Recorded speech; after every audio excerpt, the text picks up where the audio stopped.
Okay, so good afternoon, everyone. Welcome to another book talk with Cindy here at Eight Letters Bookstore and Publishing.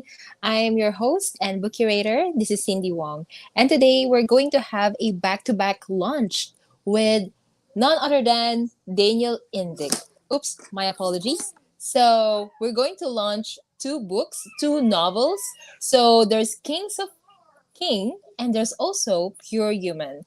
So these two novels were actually launched a few months ago.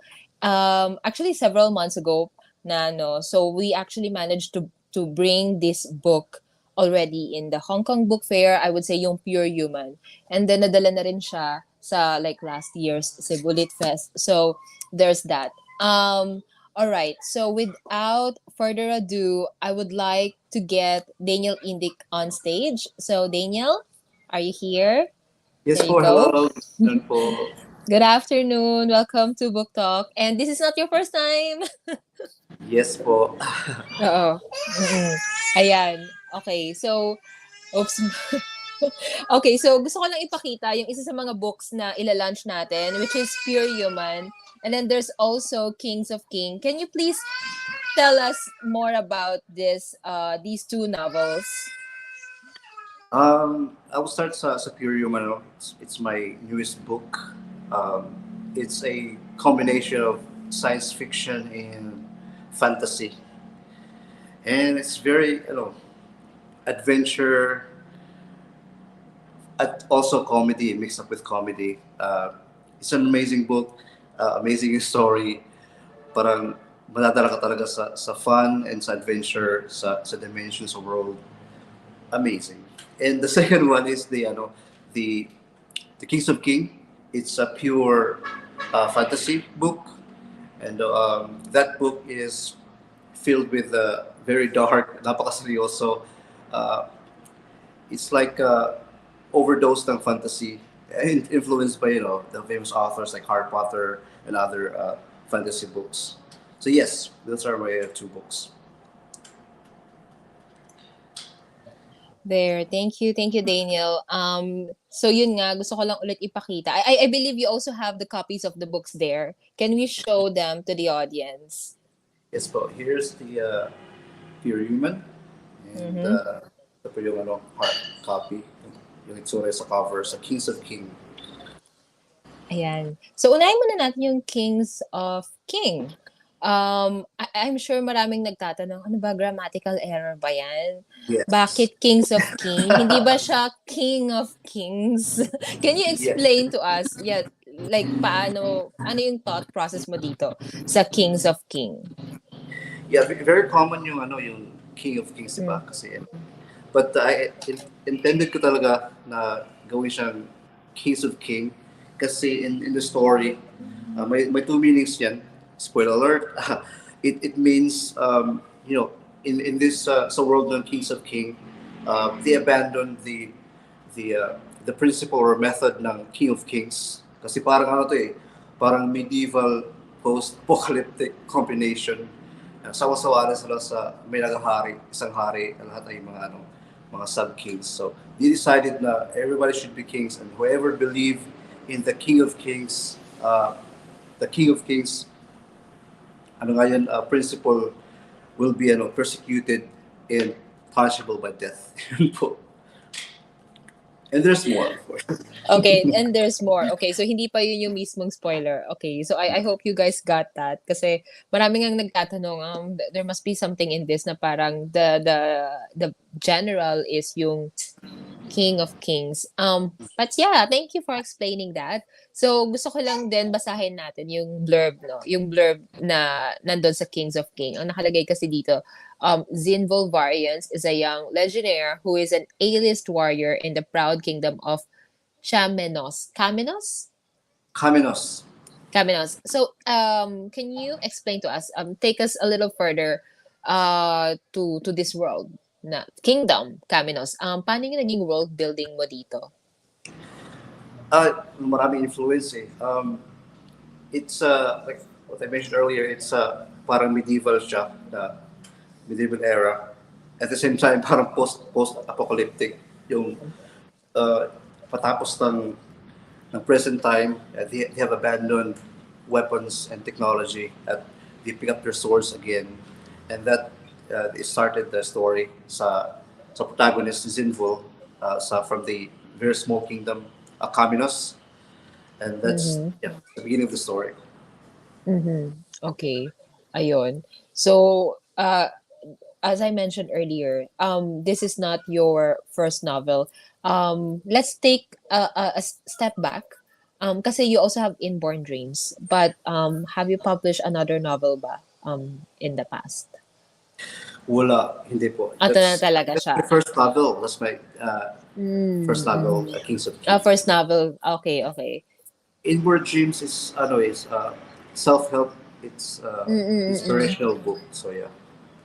Yeah. So how did you get into writing nonfiction to fiction? Pure fiction ah. Parang sobrang world building talaga. But then again, as I can see, you're also very busy with, you have this vlogs on Facebook na you're actually what you talk about makes sense. So you can talk about both things like fictional and non-fictional things. So ayun, like paano like ngayon ba do you think you're going to focus on fictional stories or paano why are you crossing this line from non-fiction to fiction? Yeah, oo nga, no? Oo. Oo nga. Uh, I can do both naman. I'm focus Mm. ako both. Kasi yung first book ko is inspirational. It's like Mm. I want to help people, young people or dreamers. Kasi I just hindi ko gusto i-keep lang to myself na how did I reach this dream. And as I see, nakikita ko sa ating some young people, they're struggling to fulfill their dream. Kasi nga, sa hirap ng buhay, maraming challenges. So that's why naisipan ko magsulat. But back then, I was writing both actually. Like I was switching, like I was writing Kings of King. Mm. Whenever na Mm. burn out ako sa idea, wala na akong idea, I would switch to sa Inborn Dreams. And Mm. kaya mo sabi niyo po, Miss, I also have like a vlog. Mm. I have no Oo. idea para ko na maris Oo nga. parang ano lang parang lumalabas na lang sa idea ko sa heart ko na I need to do this needs to be heard, this needs to get out there. So yun lang, parang Mm. driven lang siya by my passion and my Mm. passion.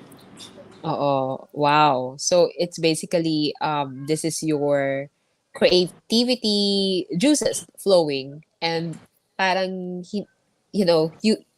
it's kind of natural for you from switch from this to that, from fictional things to non-fictional things because like do you have this pathway na sa tingin mo magiging motivational speaker ka in the future? Hindi ko like wala pa ako sa current stage Wala pa. pero if someone will invite me, I'll be more than happy. Mm. And to be an honor to speak. To be a motivational speaker. Yeah. Mm. Ayun. Well, while we're still talking about, balik na tayo sa Kings of King, no? Let's step back naman sa Kings of King. So gusto ko lang ipakita to all of our audience right now what it looks like. So this is what the book looks like, the book cover. Kanina pinakita na rin sa atin ni Daniel. I just want to let you guys know that it's 699 pesos. So it's also a thick book. Can you tell us the number of pages there sa Kings of King, Daniel? Ako nakalimutan ko na. I have to check here. Yeah, please check. Because like Pure Human is 333 pages. Yeah, it's 352 pages. Wow, dami din, dami. Ayan. So, okay. So, that's Kings of King. Pero, sa totoo lang, between the two, uh, I feel like I like Pure Human more. Maybe because it's sci-fi. But, why should people read Kings of King? What's in this story na sa tingin mo kakaiba? And sa tingin mo ba, I mean, you're a Filipino author. Is there a touch of Filipino-ness dito sa book na to? Yes, napakaraming Filipino Oo. influence. Mga tawag nila Easter eggs sa Kings. Oo. Number one is yung map na ginawa ko sa Kingdom of Chamenos. It's a replica po sa province namin sa Leyte, sa barangay. So, if someone's watching from my barangay, so you should thank me later. And also, there's a rice terraces. Yung scenery talaga sa province namin sa Leyte. Kasi marami doon mga did I say rice terraces? Rice fields rather. Rice terraces. Rice. Rice fields. Okay din yung rice terraces Pero okay, rice fields. Rice fields at mga puno. The way I see growing up, yung mga puno, kung sila kalagi. Yun, described as a book. And culture then. Culture. Yeah. Oh, pati culture?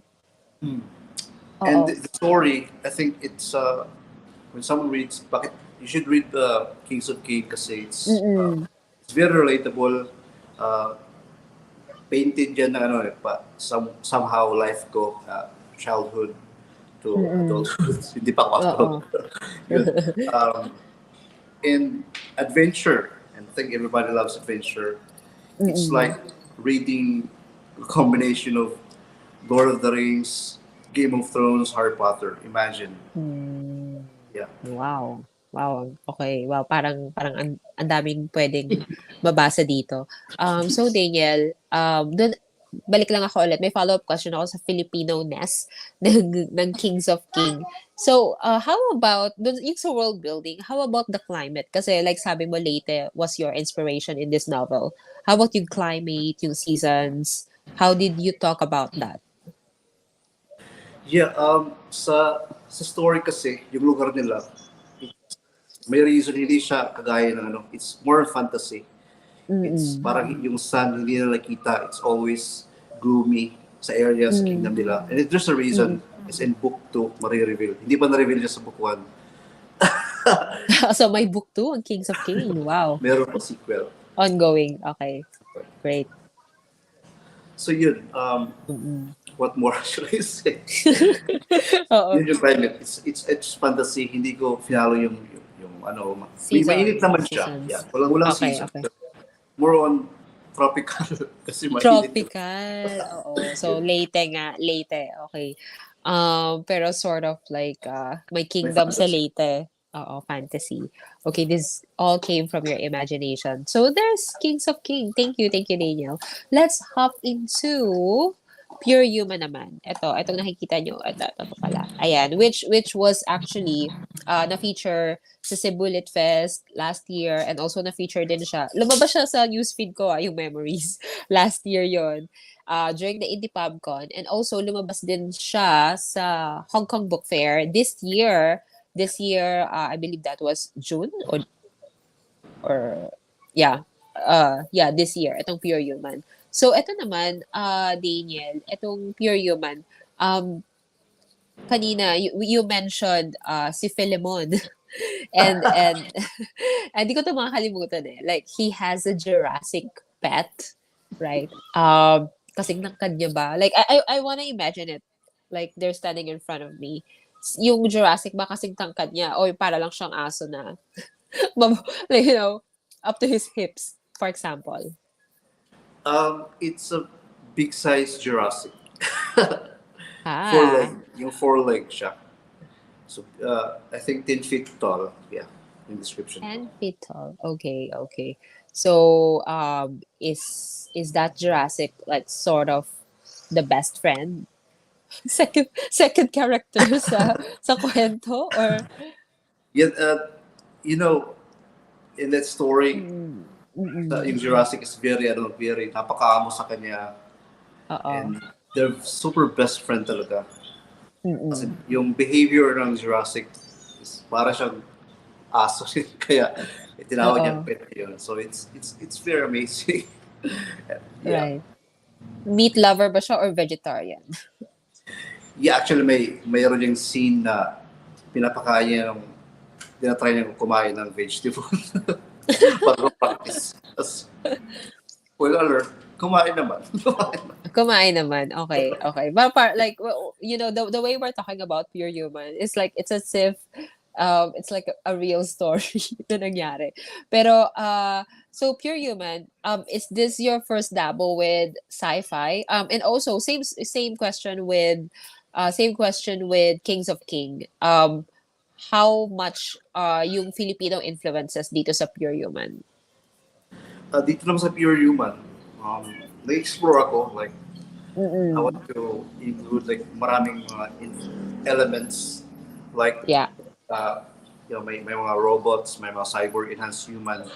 At the same time, yung Jurassic na-revive, Mm-mm. at hindi na Mm-mm. makontrol. And then there's mga races, like 4 races waging war. So I think in that story lang sa Pure Human, parang aside ko yung Filipino culture muna. Kasi nag-explore Oo. ako. It's like experiment of exploration.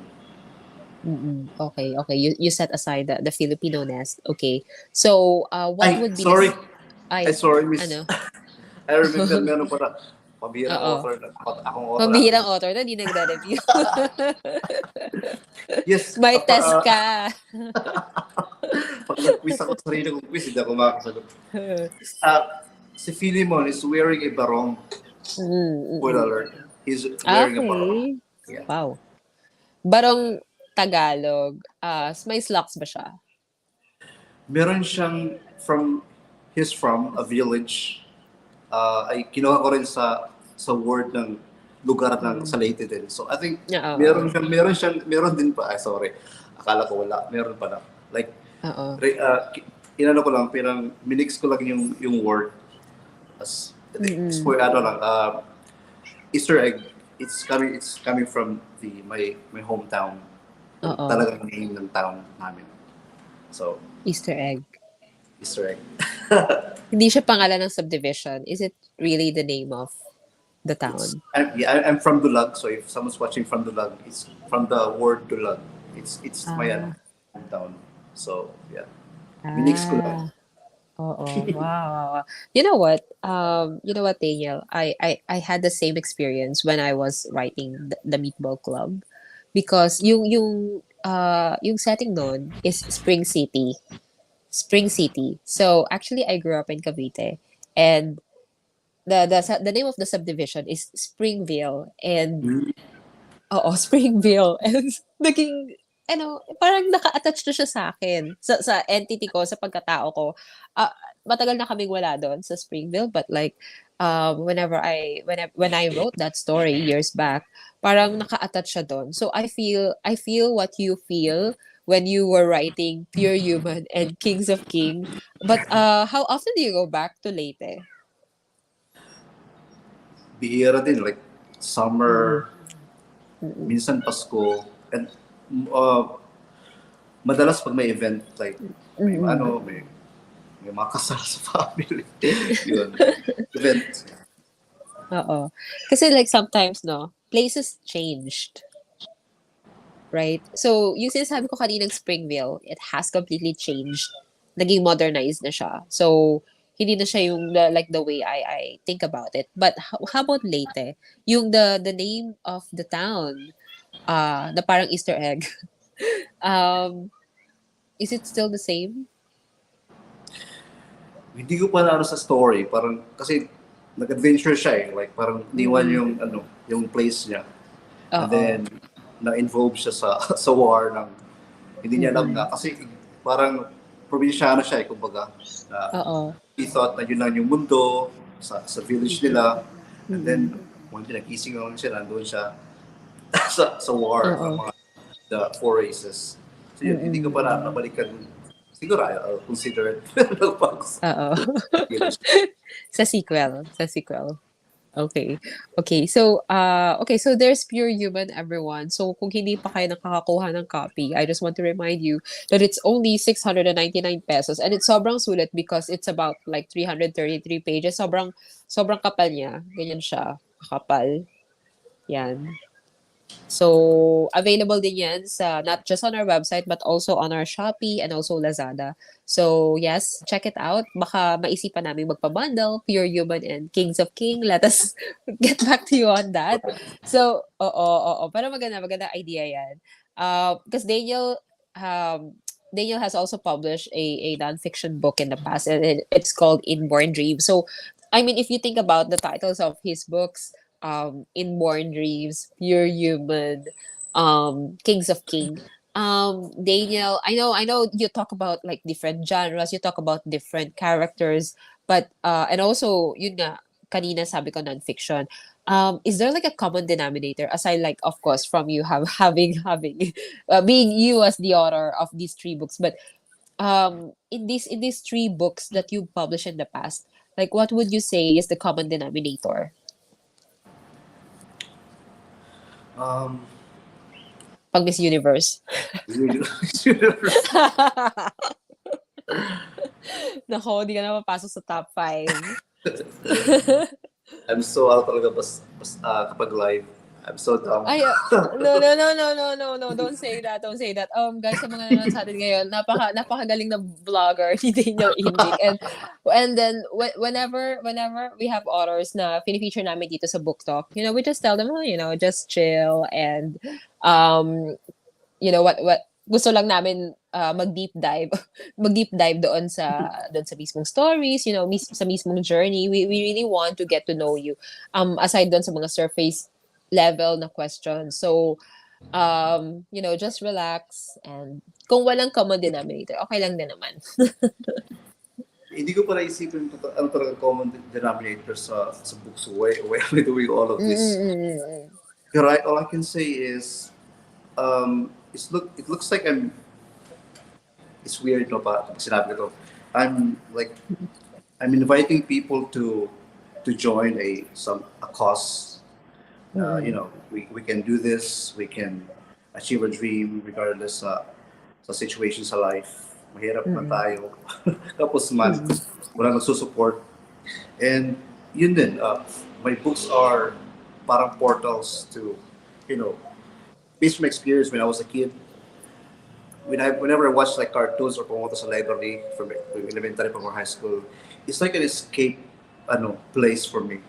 And I do, that's my purpose. Like, it's a portal to be a hero of their own, sa mga sad, to be happy, to find love. Meron harang love. And sa nonfiction naman, it's kind of the same thing. Parang same taste din. It's the source. If to those who are hunger for wisdom, or you can find it sa Inborn Dreams. To overcome life. Ayun. Yun yung common denominator. Yun yung common denominator sa lahat ng mga sinusulat mo. Like, it's all about heroism talaga. Yung from Inborn Dreams, you know, heroism of you know, not I'm not referring to ano ba, sometimes kasi when people talk about being a hero, you know, they think about the grander things that you do. But I feel na you know, as long as nakakatulong ka or na-overcome mo yung everyday struggles mo, and you're able to overcome, like for example, nakapag-publish ka ng book or nakatapos ka ng book, ng pagsusulat ng book, or for example, nakatapos ka ng, you know, simple challenges in life, I feel that, you know, that's, you're a hero of your childhood dreams, charot. Parang ganon. Ako ba hindi hero? So, parang, there must be some sort of another term for that, pero yun ang iniisip ko sa ngayon, and I feel na mababasa ng mga audience yon sa Pure Human, Kings of King, and also sa Inborn Dreams. So there's that. Daniel, meron ka bang like favorite part na you probably can read for us, maybe like from both books? Yeah. Okay. So I'm start ako sa Pure Human. Okay. Is whenever I read this book, kahit akong author, natatawa talaga. Parang sinasabi ko, sino kayang sumulat ito? Sino kayang tinawalong sumulat ito? Oh, grabe naman. It's so funny. I mean, it's so funny talaga. Okay.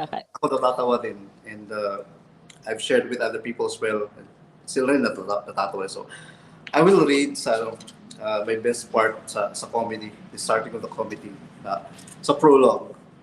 I think binasa ko to sa Knitfest. I will read it again. It's my favorite. It's my favorite joke talaga. Okay. Asan na yun? Nasira yung book ko eh. Kasi ito yun.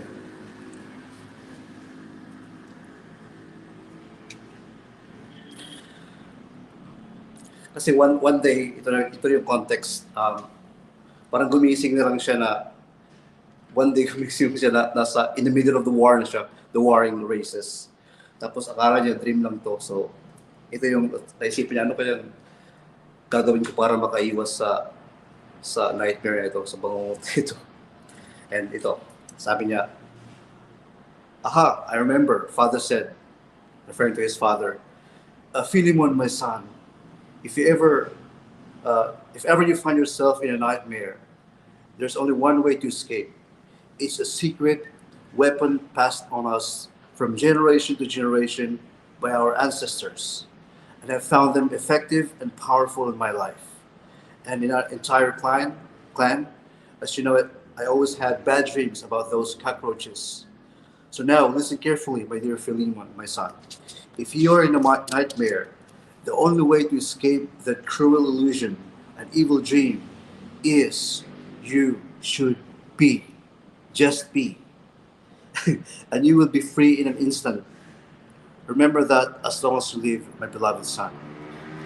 And I feel warm liquid under my legs, Philemon talking, warmer than the coffee that I always drink every morning. I hold my pants, and there's no doubt it's wet. This isn't a dream. Where am I? Thank you, Daniel. Wow. Very entertaining naman talaga. Yung part na yun. Sinong sumulat yan? Iwan ko, hindi ko alam mo sinusulat. Pero in character pa rin naman sila. Well, that's the most important thing. Oo. So, ayan. So, that's pure human. So, as you can see, yung mga magkaiba, no? May magkaiba yung gamit or magkaiba yung mga words na ginamit mo dito sa pure human. How should I say? Not words, but like yung language or the way they talk, the way they speak. So that just shows na you're a very versatile author. So I want to hear more about 𝐾𝐮𝐻 naman. Can you read us an excerpt as well? Yeah, by the way, just want to share a story. 𝐾𝐮𝐻, it's more on, first person, combination of third person. Parang may feel mo talaga yung perspective ng ng protagonist. So I would read this. It's more of action, fantasy. So let me read something. It's from the perspective of the protagonist Zinvul. It's the sword of an army. No, maybe the whole kingdom's swords. It is brilliant to see him summoning all those shining blades. The sun is covered above with all the swords gathering in the sky. They are like shining birds gathering and sitting next to each other. Yes, a storm of swords dawn on me. But it's too late for them. My hand is already clutching the hilt of my sword. I tear them all down to shreds, but they are beasts, so fragile that I crush all of them. Dramatic, Yes, this is very, I think if may mga fans ng mga anime fans dyan, in reference to sa like the Bleach, yung si Ichigo, yung mayroon pang mga 90s. Yung si Ichigo, tinir down na yung mga Shinbun Sakura ni Byakuya. So yun. Oh wow. Thank you so much, Daniel. Where can we follow you? Sa mga nanonood sa atin ngayon, kung hindi ka pa nila fina-follow, where can they find you and your work? And also your vlogs. Please promote them. Yeah, I have a YouTube channel, DITV. It's DI for my first last name, Daniel Indic TV. And also TikTok. TikTok, DITV, and my name, Daniel Indic. Just search and you'll find me. And also Facebook. Yes. Yeah. Search my name, Daniel Indic, and you'll find me. Dun din, everything blog is lahat sila naka-share sa platform. Ayun, nag-iisa lang yan, si Daniel Indic. Ayan. Thank you so much, Daniel. And we hope to see you again for your next books, and also pati na rin sa mga susunod na mga festivals. Hopefully, pag naayos na yung Cebu Lit Fest. No? But I believe we're cooking something for next year. And by the way, guys, Daniel is from Cebu, Queen City of the South. So for sure, we'll brew something there. And sana makasali ka na rin sa MIBF Manila next year, September. Because people from Manila, or I guess from that side of the world, they should get to know and they should read your stories for sure. Right. Yan. Thank you so much po, Miss Cindy. Thank you, Daniel. Have a great evening and happy weekend. Bye-bye. Bye-bye.